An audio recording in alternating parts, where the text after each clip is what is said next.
Hello ဒီနေ့ကလေး2ယောက်မေးထားတာလေးတစ်ခါလေးဖြေပေးပါမယ်ကြံရည်ကိုဘယ်လိုခေါ်ပါသလဲတဲ့ကြံရိုးကစပြောရအောင်ကြံရိုးကကျတော့ sugar cane ဖြစ်ပါတယ်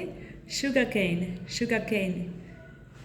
ကြံရည်ကကျတော့ sugar cane juice ဖြစ်ပါတယ်ရှင် juice ဆိုတာကကျတော့တကယ်သဘာဝကနေပြီးတော့ရတဲ့ဥစ္စာကိုပဲ juice လို့ခေါ်တာပါကျတို့တွေအလွယ်တကူရတဲ့ energy drink တွေဟိုပါလဲ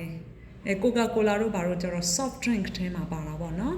အခုကျတော့တကယ်သဘာဝအတိုင်းရတာဖြစ်တဲ့အတွက်ကြောင့်မလို့ juice နဲ့တောင်းရတယ်နော်